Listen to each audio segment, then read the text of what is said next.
ॐ अज्ञानतिमिरान्धस्य ज्ञानाञ्जनशलाकयः चक्षुरुन्मिलितं येन तस्मै श्रीगुरुवे नमः। हरे कृष्णा। आज गीता श्रृंखला के सत्र क्रमांक 137 में आप सभी भक्तों का हार्दिक स्वागत है। आज हम श्रीमद् भगवद गीता के चौथा अध्याय जो कि है दिव्य ज्ञान श्लोक क्रमांक 5 का अध्ययन करेंगे। तो आइए, श्लोक इस प्रकार है। श्री भगवान उवाच बहुनि मे व्यतीतानि जन्मानि त्वचार्जुन तान्यं वेद सर्वाणि न त्वं वेद ततः परन्तप। अर्थात श्री भगवान ने कहा, तुम्हारे तथा मेरे अनेकानेक जन्म हो चुके हैं, मुझे तो उन सब का स्मरण है, किंतु हे परंतप तुम्हें उनका स्मरण नहीं रह सकता। इस श्लोक का संबंध है वो पिछले वाले श्लोक से है, जहां पर अर्जुन भगवान श्री कृष्ण से पूछ रहे थे कि हे अर्जुन, हे भगवान, सूर्यदेव विवस्वान आपसे पहले हो चुके हैं, तो फिर मैं कैसे समझूं कि प्रारंभ में भी अपने इन्हें इस विद्या को उपदेश दिया है। तो भगवान श्री कृष्ण के समक्ष जब अर्जुन ने ये प्रश्न उठाया कि आप तो मेरे साथ अवतरित हुए हैं, जन्म लिया है आपने इस द्वापर युग में, और आप कह रहे हैं कि मैंने सूर्यदेव विवस्वान को भी ज्ञान दिया था, तो ये कैसे संभव हो सकता है। साधारण बात है भक्तों, हमारा मित्र अगर हमसे कहे कि मैंने कई हजार वर्षों पहले मैं इसी शहर में जन्म लिया था और यहाँ पे ऐसा ऐसा वातावरण था, तो क्या हम उनकी बात पर विश्वास करेंगे? हालांकि वो हमारा मित्र है, परंतु फिर भी हम उसे प्रश्न पूछेंगे कि तुम्हारा जन्म तो अभी हमारे साथ ही हुआ है, फिर तुम ऐसा कैसे कह सकते हैं कि कई वर्षों पहले तुमने ये देखा था। तो भगवान श्री कृष्ण अर्जुन के प्रश्न का, शंकाओं का उत्तर देते हुए यहाँ पर कह रहे हैं कि हे अर्जुन, तुम्हारे और मेरे कई जन्म हो चुके हैं। हर एक युग में जब भगवान श्री कृष्ण प्रकट होते हैं, तब अर्जुन उनके समक्ष उनके नित्य सखा के रूप में प्रकट होते हैं। नर नारायण के रूप में प्रकट हुए तो भगवान श्री कृष्ण नारायण के रूप में प्रकट हुए, अर्जुन है वो नर के रूप में प्रकट हुए हैं। जब चैतन्य महाप्रभु के रूप में अवतरित हुए, तब भी अर्जुन उनके साथ में रामानंद राय के रूप में अवतरित हुए। हालांकि हर एक युग में जब भगवान श्री कृष्ण इस धरा पर आते हैं, वो अपने नित्य संबंधियों के सहित, नित्य सखाओं के साथ अवतरित होते हैं और उन्हीं के साथ यहाँ पर लीला करते हैं। किसी साधारण व्यक्तियों के साथ लीला नहीं करते भक्तों। भगवान की लीला में प्रवेश करने के लिए अनेक प्रकार की योग्यताएं चाहिए होती है। यहाँ तक कि भगवान भोलेनाथ भी स्वयं भगवान की रासलीला में प्रवेश करना चाहते थे, परंतु उसके लिए उन्हें अनेक प्रकार की योग्यताओं की आवश्यकता थी, जो उन्हें गोपियों ने प्रदान करी, तब जाकर वो रासलीला में प्रवेश कर पाए। और अगर हम सोचते हैं कि भगवान अवतरित होते हैं, तब वहां के लोग कितने भाग्यवान थे कि उनको उस लीला में प्रवेश मिला। भक्तों, वो कोई साधारण लोग नहीं थे, वो स्वयं भगवान श्री कृष्ण के साथ गोलोक धाम से आए हुए उनके नित्य सखा थे। यहाँ अलग अलग देवी देवता हैं, वो अलग अलग रूपों में जब भगवान अवतरित होने वाले होते हैं, तो उनकी लीलाओं में सहायता करने के लिए उनके साथ अवतरित होते हैं। तो यहाँ पर भगवान कह रहे हैं कि हे अर्जुन, ऐसा नहीं है कि तुम कभी जन्मे नहीं हो, ऐसे अनेक जन्म हो चुके हैं जहां पर तुम भी अवतरित हुए हो और मैं भी अवतरित हुआ हूं, परंतु तुम जीव हो और मैं ईश्वर हूं। तुम्हें अपने पुराने जन्मों के बारे में कोई भी ज्ञान नहीं है, परंतु मुझे हर एक जन्म के बारे में, हर एक लीलाओं के बारे में पूर्ण रूप से स्मरण है। यह है भक्तों भगवान और ईश्वर में अंतर। भगवान और जीव में अंतर क्या है? भगवान को सब स्मरण रहता है और जीव है वो भूल जाता है। कल क्या खाया था वो भी हमें स्मरण नहीं रह पाता भक्तों।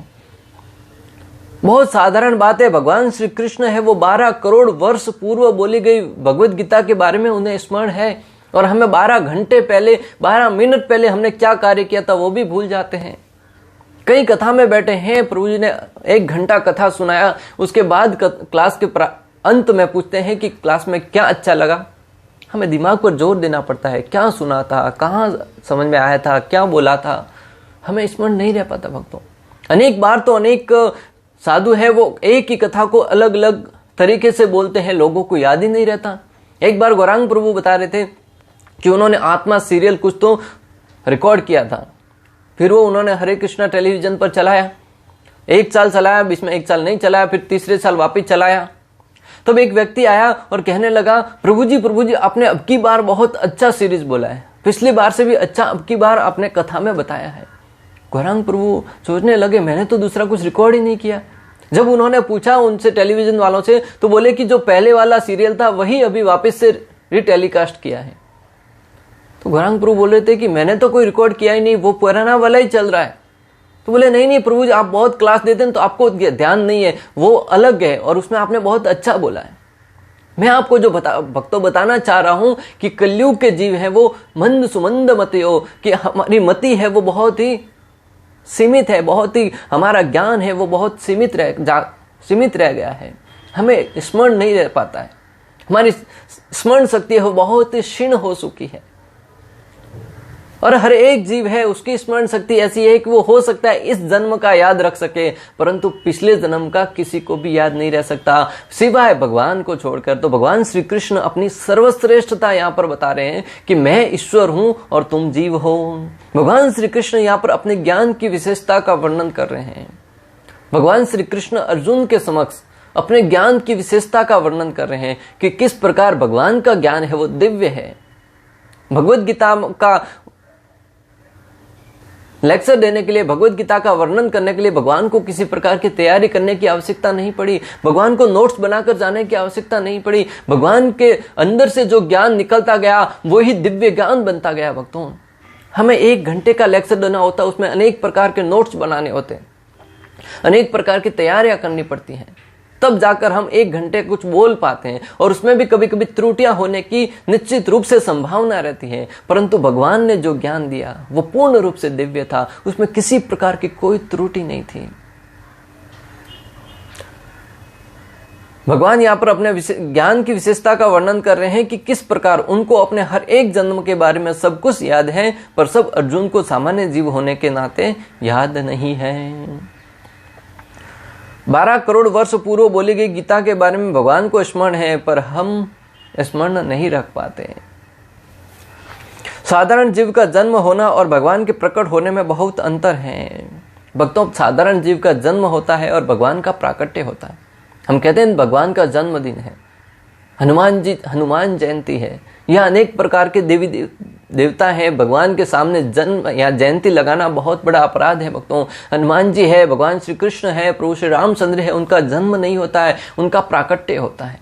इसलिए अगली बार जब भी इस शब्द का उच्चारण करें कि उनकी जयंती है, ये साधारण जीवों के लिए शब्द उपयोग किया जा सकता है, परंतु भगवान है वो जन्म नहीं लेते, भगवान है वो प्रकट होते हैं। भक्तों, जिस प्रकार सूर्य उदय होता है अस्त होता है, सूर्य उदय होता है अस्त होता है, सूर्य हालांकि हमारी आंखों से ओझल हुआ है, परंतु वो कहीं ना कहीं किसी और लोक में तो वो विद्यमान है, वो कभी नष्ट नहीं होता है।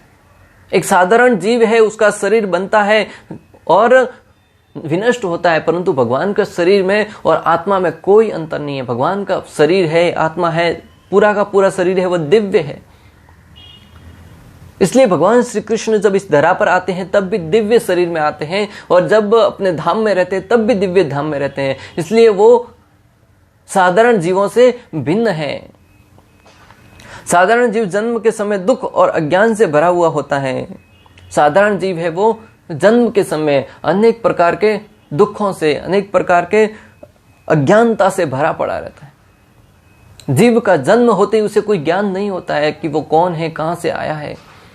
अरे हम आप और हमारी बात तो छोड़िए, स्वयं इस सृष्टि के प्रथम जीव ब्रह्मा जी का जब प्राकट्य हुआ, भगवान श्री विष्णु के नाभि से जब कमल पुष्प प्रकट हुआ और ब्रह्मा जी का उसमें से प्राकट्य हुआ, तब ब्रह्मा जी सोचने लगे, मन ही मन विचार करने लगे, मैं कौन हूं, कहां से आया हूं, मुझे करना क्या है।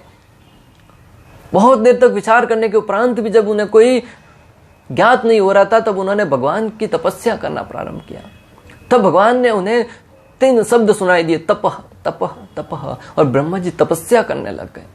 भक्तों, आप और हमें कई बार कहा जाता है कि माला जप करो, भगवान का नाम जप करो, परंतु आप और हमारी कानों पे जू तक नहीं रहती। हम ये कहकर टालते रहते हैं, अभी तो बहुत वर्षों तक जीना है, क्यों फिर आज से ही माला की जाए। माला करना तो बुढ़ापे का काम है।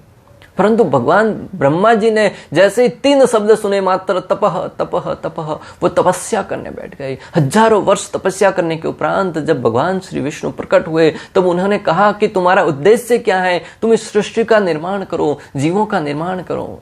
कथा बहुत लंबी है भक्तों। मैं आपको जो बताना चाह रहा हूं कि जब ब्रह्मा जी प्रकट होते हैं तब उन्हें भी ज्ञात नहीं होता कि वो कौन है, अज्ञान में रहते हैं।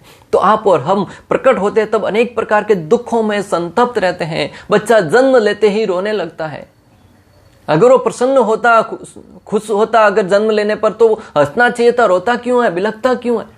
और बच्चे को जन्म होते ही कोई ज्ञान नहीं होता है। जैसे जैसे बड़ा होता है जो उपाधियां उसको प्राप्त होती जाती हैं, कोई कहता है ये तुम्हारी माता है, ये तुम्हारे पिता है, ये तुम्हारे भाई हैं, ये तुम्हारे सखा है, ये तुम्हारे संबंधी है। इस प्रकार जब उनसे परिचय करवाया जाता है तब उसे धीरे धीरे अपना संबंध जोड़ता जाता है। परंतु भगवान जब प्रकट होते हैं तब जब वसुदेव जी के मन से माता देवकी के हृदय में प्रकट हुए और जब माता देवकी और वसुदेव जी के समक्ष प्रकट हुए तब चतुर्भुज रूप में शंख चक्र गदा पद्म धारण किए विष्णु रूप में प्रकट हुए थे। तब माता देवकी ने और वसुदेव जी ने प्रार्थना करी कि अगर आप इस रूप में हमारे समक्ष प्रकट होंगे तो हम आपका लालन पालन कैसे कर पाएंगे। जब भगवान श्री रामचंद्र भी प्रकट हुए तब शंख चक्र गदा पद्म धारण किए हुए प्रकट हुए थे चतुर्भुज रूप में। तब उनकी माता ने जब उनसे प्रार्थना करी तब पुनः वो एक शिशु के रूप में परिवर्तित हो गए। भक्तों, भगवान प्रकट होते तब रोते बिलखते नहीं है। भगवान श्री कृष्ण ने जैसे ही जन्म हुआ, जैसे ही प्राकट्य हुआ, वो रोते बिलखते प्रकट नहीं हुए थे और वो अज्ञानता में नहीं थे। उनका प्राकट्य होते ही उन्होंने अपने पिता को आदेश दिया कि मुझे यहां से गोकुल लेके चलिए। भक्तों, कौन बालक होगा जो जन्म के साथ ही ज्ञान भरी बातें करने लगे, अपने पिता को कहे कि ऐसा ऐसा कार्य कीजिए? क्या बच्चा है वो शुद्ध बुद्ध में रहता है? परंतु भगवान पूर्ण रूप से ज्ञान से ओतप्रोत थे। उन्होंने अपने पिता को आदेश दिया कि आप ऐसा ऐसा करिए। और जैसे ही वसुदेव जी आगे बढ़े, एक एक किवाड़ है वो अपने आप खुलता गया, हर एक पहरेदार है वो सोता गया। और जैसे यमुना जी के अंदर से प्रवेश करते जा रहे थे, यमुना जी भी शांत होती चली गई भक्तों। और समय रहते जैसे तुरंत वापिस आ गए, सारी की सारी स्थिति है वो सामान्य हो गई भक्तों। इस बात से समझा जा सकता है कि जीव में और ईश्वर में क्या अंतर है। जीव है वो प्रकट होते ही अनेक प्रकार के दुखों से संतप्त रहता है और भगवान है वो अनेक प्रकार की लीलाओं से ओतप्रोत रहते हैं। जब जन्म ही रोने से होता है तो बाद में वो क्या सुख पाएगा। जीव है वो उसका जन्म ही रोने से होता है भक्तों, तो वो बाद में आगे चलकर क्या सुखी रह पाएगा। मारवाड़ी में कहावत है कि उग तो नहीं तपियो तो आत्म तो कहूं तपेला। यानी कि सूर्य होता है वो अगर जैसे उदय होता है उस समय भी अगर वो तपता हुआ प्रतीत नहीं होगा 10 बजे तक 11 बजे तक, तो अस्त होते समय उससे तपने की हम आशा नहीं रख सकते। इसलिए जो बालक जन्म के साथ ही रोता है, बिलखता है, उससे बाद में सुखी रहने की आशा करना व्यर्थ है। इसलिए इस बात को जानकर ध्यान में लाकर हमें इस भव बंधन से, जो दुखालयम अशाश्वतम जगत है, इससे हमें भगवान के धाम में जाने के लिए भगवान की भक्ति को रास्ता है वो अपनाना होगा भक्तों। भगवान जब प्रकट होते हैं तब जीव की भांति माँ के कोख से जन्म नहीं लेते और प्रकट होते हैं तब ज्ञान से ओतप्रोत और परम आनंद में रहते हैं। भक्तों, हमने पहले ही पढ़ा कि भगवान है वो जब प्रकट होते हैं तो वो अपनी माँ के कोख से जन्म नहीं लेते हैं, वो भगवान उनके मन से प्रकट होते हैं। हालांकि लोगों को प्रतीत होता है कि कोख से जन्म लिया है, परंतु भगवान है वो एक जीव की भांति साधारण स्त्री पुरुष के संग में आने से वो प्रकट नहीं होते। भगवान श्री हरि है वो अपने नित्य रूप में उनके समक्ष प्रकट होते हैं। भगवान श्री रामचंद्र के विषय में देखा, भगवान श्री कृष्ण के विषय में देखा, नरसिंह भगवान के रूप में देखा। जहां कहीं भी भगवान का अवतरण हुआ है वहां पर हमने देखा है कि भगवान है वो अपनी शक्ति से उनके समक्ष प्रकट होते हैं। एक साधारण जीव की भांति कोख से जन्म नहीं लेते हैं, और अगर जन्म ले भी लेना तो भी उनकी दिव्यता है वो यथावत बनी रहती है। भगवान जब आते हैं तो पहले से उनको पता होता है कि कौन से परिवार में प्रकट होना है। भगवान जब इस धरा पर आने वाले होते हैं उनको पहले से ज्ञात होता है कि कौन से परिवार में उन्हें प्रकट होना है। आप और हमें तो धकेल दिया जाता है, कभी पशु योनि में, कभी उस योनि में, कभी जीव योनि में, कभी पेड़ योनि में, कभी मनुष्य योनि में, कभी अनेक प्रकार की 84 लाख योनियों में। कब कौन से जन्म में कहाँ धकेला जाएगा किसी को कोई ज्ञात नहीं है। अगर हमारी स्वेच्छा से होता तब तो हम हर बार किसी और ही रूप में प्रकट होना चाहते, जन्म लेने की इच्छा रहती। परंतु भगवान को हर एक बात का स्मरण रहता है। भगवान जिस परिवार में जन्म लेना चाहते हैं, जिस परिवार में प्रकट होना चाहते हैं, उस परिवार में प्रकट होते हैं। और जिसने पिछले जन्म में कई वर्षों तक तपस्या करके अपना हृदय शुद्ध किया है, उसी जगह पर भगवान प्रकट होते हैं। सामान्यतः लोगों का अनेक बार प्रश्न आता है, जीव लोग हैं वो प्रश्न पूछते हुए भी प्रतीत होते हैं कि सारे देवी देवताओं का, सारे भगवानों का अवतरण भारत में ही क्यों हुआ, बाकी किसी पाश्चात्य देश में तो नहीं हुआ। भारत है वही देवताओं की या भगवान की अवतरण होने की भूमि क्यों रही है? तो उसका उत्तर देते हुए आचार्यगण समझाते हैं कि भारत भूमि में संस्कृति है वो बहुत ही शुद्ध बनी हुई है। पाश्चात्य जगत में बच्चे को यह भी नहीं मालूम कि उसका माता कौन है, पिता कौन है। एक दूसरे के साथ जब जी आया तब साथ में रहने लगे, जब जी आया तब रिश्ता तोड़ दिया। माता पिता का ठिकाना नहीं है, भाई बहन का ठिकाना नहीं है। जिसके साथ जी चाहा उसके साथ संबंध बना लेते हैं। क्या भगवान ऐसी अशुद्ध अवस्था में प्रकट होंगे? आप जरा सा अपनी बुद्धि पर जोर देकर विचार कीजिए कि कोई भी बेटा है वो ये नहीं चाहता कि उसका पिता है, उसकी माता है वो चरित्रहीन हो।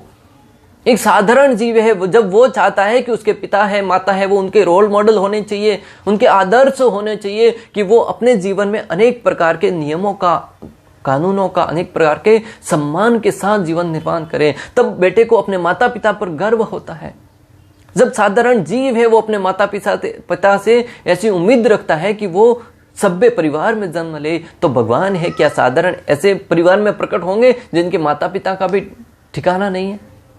तो भगवान श्री कृष्ण अवतरित होते हैं तो वो पूर्व जन्म में जिसने अनेक सालों तक तपस्या कर रखी है वहीं पर जाकर प्रकट होते हैं। इसलिए भारत भूमि वो बहुत ही शुद्ध है। भारत भूमि ते हईले मनुष्य जन्म यार, जन्म सार्थक करी कर पर उपकार। भारत भूमि की महिमा है वो अनेक शास्त्रों में, अनेक वेदों में भर भर कर बताई गई है। भक्तों, हमने भारत भूमि पर जन्म लिया है, कोई साधारण बात नहीं है। भारत भूमि पर जन्म लेने के लिए देवता है वो भी तरसते हैं।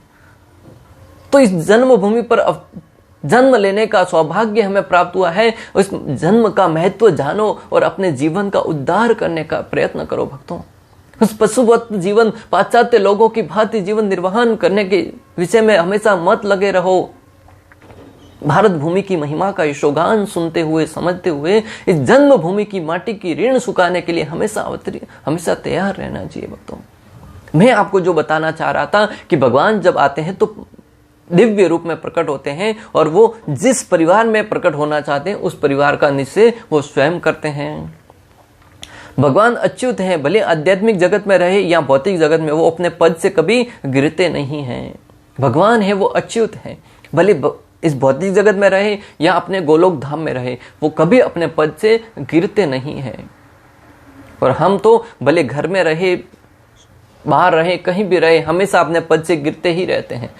हमारा जो स्तर बनाया गया है मनुष्य का कि इन मापदंडों पर हमें चलना होगा, उससे हमेशा हम गिरते हुए ही प्रतीत होते हैं। परंतु भगवान है वो किसी भी अवस्था में अच्युत है, किसी भी अवस्था में गिरते नहीं हैं। भले एक पशु के शरीर में भी प्रकट होंगे ना, तब भी उनकी दिव्यता वही बनी रहेगी। नरसिंह भगवान प्रकट हुए, आधा सिंह और आधा नर के रूप में प्रकट हुए। वराहदेव प्रकट हुए, एक अलग ही जीव के रूप में प्रकट हुए। मत्स्य के रूप, अवतार के रूप में प्रकट हुए, तब साधारण सी मछली के रूप में अवतरित हुए। भले किसी भी रूप में भगवान अवतरित क्यों ना है, उनकी दिव्यता है वो यथासित बनी रहती है। वो कभी इस भौतिक जगत के गुणों से प्रभावित या ओतप्रोत नहीं होते। भगवान जब प्रकट होते तो अपने पार्षदों सहित आते हैं और हम अपने तथाकथित रिश्तेदारों के साथ भी अपने संबंध है वो तोड़ देते हैं। भगवान है वो जब इस धरा पर अवतरित होते हैं तब अपने नित्य संगियों के साथ, नित्य पार्षदों के साथ अवतरित होते हैं। और भक्तों, आप और हम जब यहाँ पर जन्म लेते हैं तो हमारे जो रिश्तेदार हैं उनके साथ भी रिश्ता तोड़ने का हर संभव प्रयास करते हैं। भाई भाई के साथ रिश्ता बनाकर रख नहीं पाते।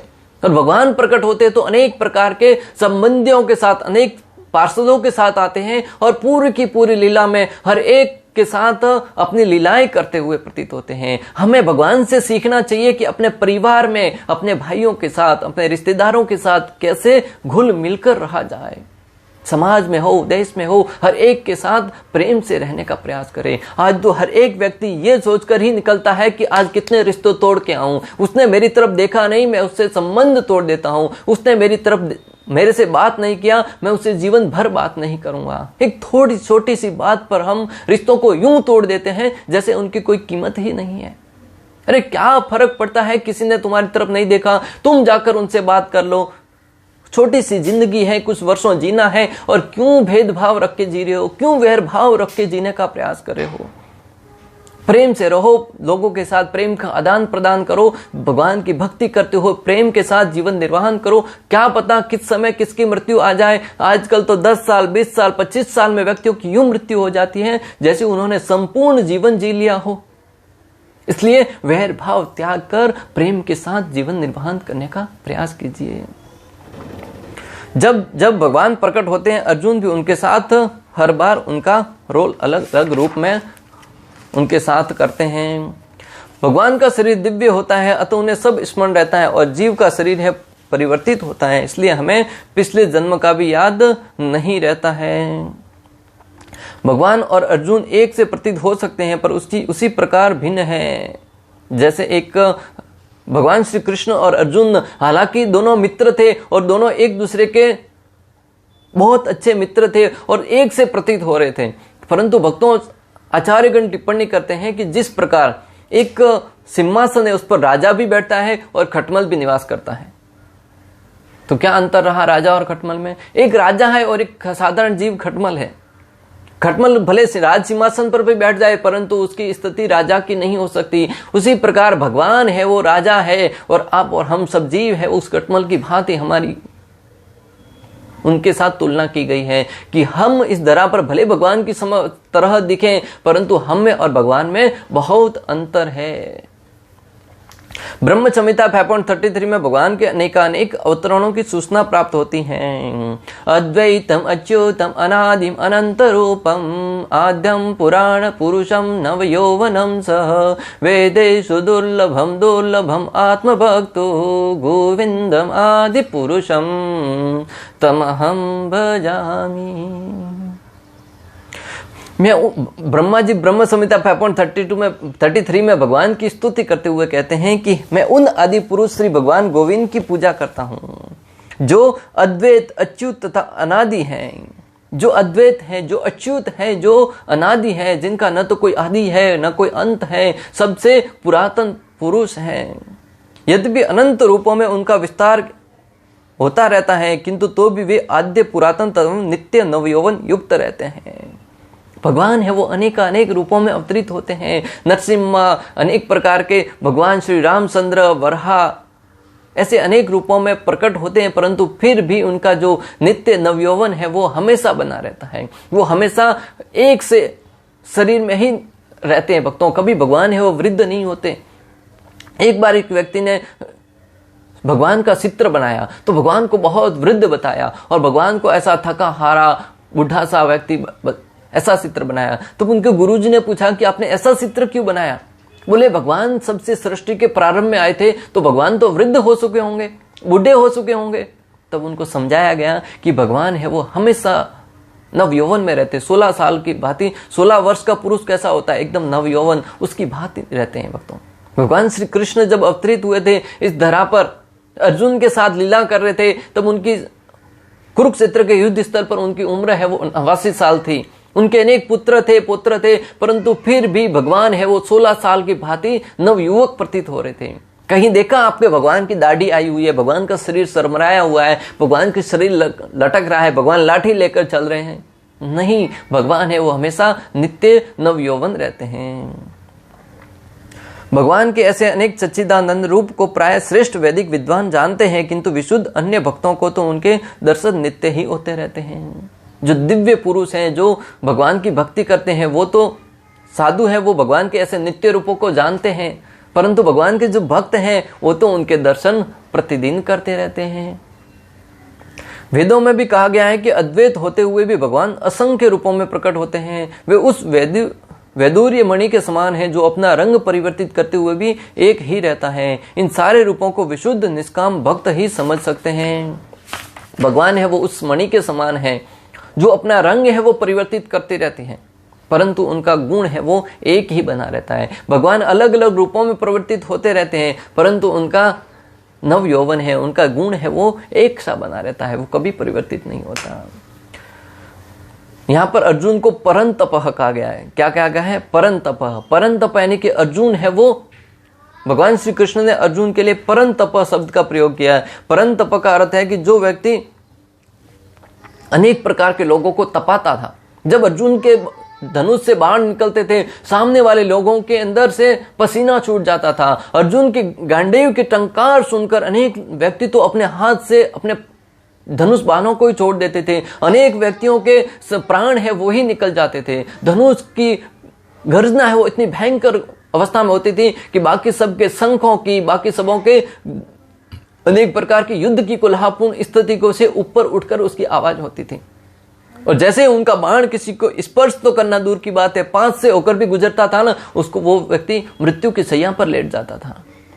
फिर भी भगवान कह रहे हैं कि अर्जुन तुम परंतप हो, परंतु तुम अपने अज्ञान रूपी अंधकार को नहीं मिटा सकते। तुम इतने शक्तिशाली हो, इतने सामर्थ्यवान हो कि तुम अपने समक्ष खड़े हुए अपने विपक्षी को, अपने जो तुम्हारा प्रतिद्वंदी है उसको तो पराजित कर दोगे, परंतु जो तुम्हारा अज्ञान है अनेक जन्मों का, उस अज्ञान को तुम इन तप के द्वारा, इस शक्ति के द्वारा नहीं मिटा सकते। यद्यपि अर्जुन को यहाँ पर परंतप शक्तिशाली वीर के रूप में संबोधित किया गया है, जो शत्रुओं का दमन कर सकता है, किंतु विगत जन्मों में जो घटनाएं घटी हैं उन्हें स्मरण रखने में वह अक्षम है। अतः भौतिक दृष्टि से जीव चाहे कितना ही बड़ा क्यों न हो जाए, वह कभी परमेश्वर की समता नहीं कर सकता। इसलिए जीव है वो भौतिक दृष्टि से भले कितना ही शक्तिशाली क्यों ना हो जाए, परंतु फिर भी वो भगवान के बराबरी नहीं कर सकता। ये इस श्लोक का विशेष रूप से सार है। असुरगण भगवान की इस दिव्य प्रकृति से तालमेल नहीं बैठा पाते, जिसकी व्याख्या अगले श्लोक में भगवान श्री कृष्ण करने वाले हैं। असुरगण है, असुरगण कौन? जो भगवान की सत्ता को स्वीकार नहीं करते, वो असुरगण भले अपनी शक्ति से कितनी ही दिव्यताओं को क्यों न प्राप्त कर ले, परंतु वो भगवान की प्रकृति के साथ तालमेल नहीं बिठा पाते हैं। और इसकी व्याख्या भगवान अगले श्लोक में करेंगे। तो आप सबसे निवेदन है कि अगले श्लोक में भी आप हमारे साथ बने रहिएगा, ताकि भगवान द्वारा प्रदत्त व्याख्या है उसको हम सरल भाषा में समझने का प्रयास करेंगे। इस प्रकार श्लोक क्रमांक 5 का भक्ति वेदांत तात्पर्य पूर्ण हुआ।